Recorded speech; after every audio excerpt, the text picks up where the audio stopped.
Good day, Bloomfield. Hi, and welcome to BHS News with Shamai Cook. Let's get to the latest news.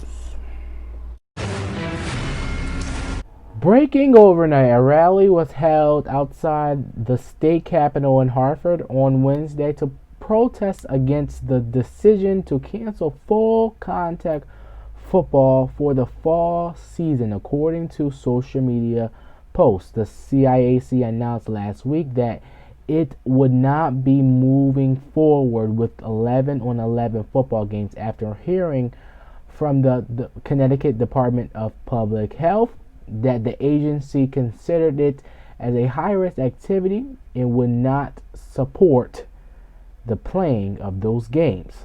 I think this is a great decision, and I rather people will live than risk their lives playing football. That's what I have to stand on that. And we'll be right back. Coming up, my exclusive interview with State Representative Bobby Gibson. Right after this. Like I should. When in dark, walk around the neighborhood. Shamai Cook, head journalist at Bloomfield High School. I am proud to report all of the hard-hitting news at Bloomfield High, from weather, girls basketball, boys basketball, and one-on-one interviews. My job is hard but very, very simple, to report all of the hard-hitting facts around the nation, the world, and at Bloomfield High. This is BHS News with Shamai Cook, because the action never stops. Our first guest is the winner of the Democratic primary of the 15th House District and also a BHS alumni. Please welcome State Representative Bobby Gibson. Welcome, Mr. Gibson. Thank you for coming on the show. Hi, Shemai. It's a pleasure to be here, and thank you for having me on. Thank you, especially as a Bloomfield alum. So thank you for coming on. And I gotta ask you some few questions about this coming up election for our democracy. Now that you have won your primary election, what will you be doing? What's the top three things you will be doing to help your district be successful? Well, Shemai, I have some unfinished work to do. I think during my first term, I accomplished some specific things, but there are some things that I really want to get done for the district as well as for the state of Connecticut. So one of them was the passage of the African American, Black, Puerto Rican, Latino History Bill. It was a very important bill.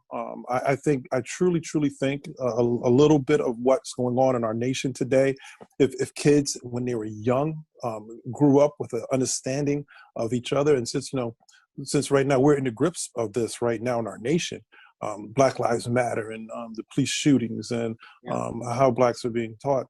If people realize what great people that Black people are, we came from a continent that was filled with mathematicians and scientists and engineers and kings and queens, and we were taken from that country, brought over to this country, and we worked it, and we helped build America. And in building America, we did not complain. What we did was we worked, and we have earned everything that we have today. And so we're interwoven in the fabric of this great nation that we have. This is our nation now. And so if people realize that as kids growing up, maybe they wouldn't grow up to be racist. Maybe they have to have the understanding of what Black people are and what we've offered this country, and also Puerto Rican Latino people. So I just think that it's so important that that bill is strengthened, because right now it's a 9 through 12th grade elective. Okay. And we're trying to make it a K through 12 interwoven into the curriculum from K through 8, and then from 9 through 12, it should be interwoven into American history. If you look at your history book right now, Shemai, there's a very, very small portion of American history dedicated to Black history and Latino history. It is. Every book I have looked at is not that dedicated to Black history, and that needs to change in our nation, especially Absolutely. in our education bill. Yeah, that'd be great. Yeah.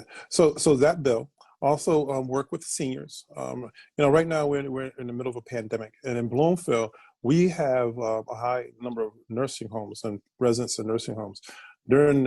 Unfortunately, during the heat of the pandemic, a lot of people in those nursing homes deceased. And Yeah. so I have a bill out there in which we would will allow cameras to be put in nursing homes. So, if something happens, whether it's a lack of care or this pandemic, you can communicate with your loved ones. So Yeah. that's something I'm going to work on. And then finally, I've done a lot of work with the environment. I was fortunate enough to be selected as an environmental champion by the League of Conservational Voters. And so, the whole idea of climate change and what it's doing to our environment, planet, I really think that people in our district benefit from more climate change and environmental education. Okay, since you're talking about education, you helped pass the Holocaust education bill. So how Yes, I does did. that? How does that help me as a student and other students across the state of Connecticut? Well, you know what? Jewish people, Jewish of the Jewish faith, are very strong and overcoming and hopeful and faithful people. And their journey maybe is not the same as Black folks, but it's similar, right? Yeah, And so having an understanding of how Jewish people, just because of their religion, were put in concentration camps and had to go through the Holocaust and the horrors of the Holocaust. If we understood more about each other and about the different paths that we all came across, it would be more of a way for us to understand and love one another and have an appreciation for one another. And in Bloomfield, in our district, and as well as I represent Windsor too, there's a high population of Jewish folks. And so I think that if we just have a better understanding of what we all went through. Joe Biden, you have his full support. You're a proud Democrat. What do you think about his running mate, Kamala Harris, against Trump? So I have a pretty unique view on this. I support it. Let me just start by saying that I support it. I think it was a wonderful pick.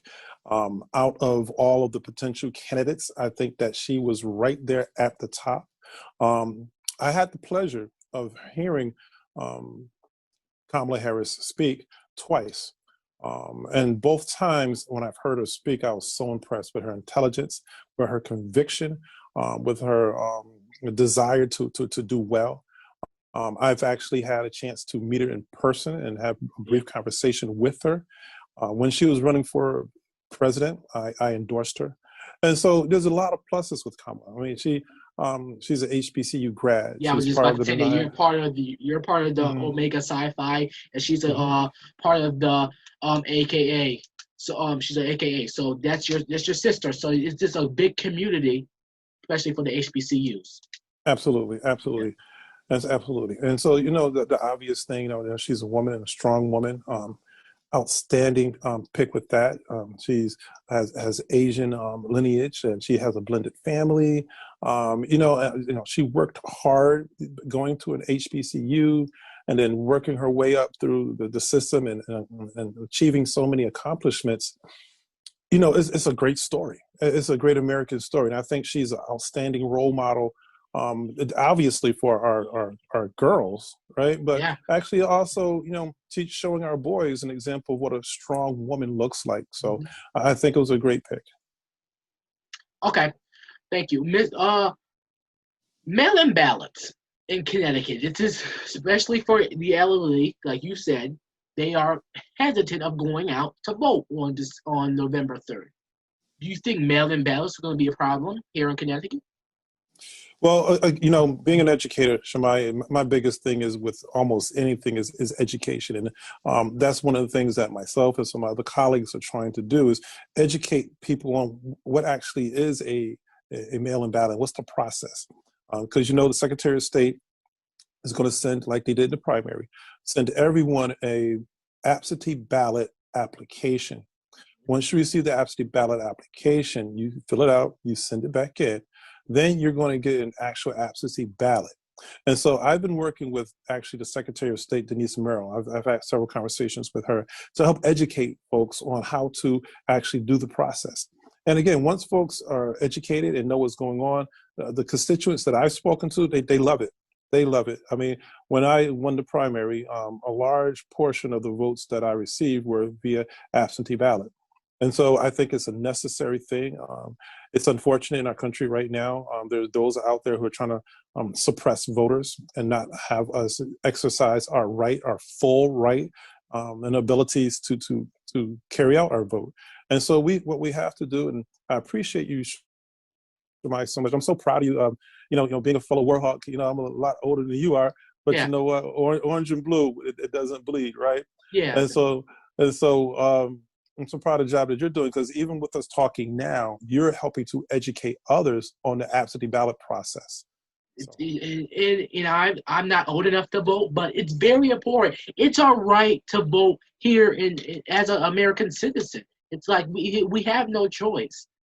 Right, absolutely. And you know what? I do want to also encourage everyone, please vote. We cannot have a lack of we cannot have any complacency. We cannot say that nothing's going to change. We cannot say that it's not going to make a difference, because every vote does make a difference. If you go by some, I don't have the statistics in front of me right now, but if you were to go by some of the major cities, last year's election or 2016's election would have looked a lot different if just a couple hundred here, a couple thousand people there came out and voted. So we have to make sure that everyone exercises their right to vote. Even during the pandemic, during the primary, it was safe. Everyone's social distance. If you don't want to go into the polls, again, exercise your right to vote, as you said, because people have died and really suffered in this country for our right to vote, and not all types of people. So exercise your right to vote, and actually, you know what? You'll feel good when you go and do it. Yeah, and okay, so Mr. President Trump thinks that mail-in ballots are going to cause fraud in the election. Do you think that's going to be an issue in Connecticut? And so, working with our Secretary of State, Denise Merrill, she has assured, and she has actually come up with a lot of situations, whereas that thought has come up, but it has no water to it. It's false. Voter fraud via absentee ballot is not true. It's a scare tactic to actually suppress and to stop us from exercising our right and to suppress the vote. So that is not true. Okay, I'm just clearing that up. Thank you so much, Mr. Gibson, so much. We'll be right back right after this. Mike Cook here. BHS News has just created a new website that has exclusive BHS content. Go visit bhsnews.wexsite.com/Shemai Cook. The link is in my bio, so check it out. Quote of the day: it's not how much we give, but how much love we put into giving. Think about that. Let that register in your life on today and for the rest of the year. Thank you guys so much for watching. Wear your mask, please. Stay 6 feet apart. This coronavirus is really real. Thank you guys so much for watching. The action never stops. Have a great morning.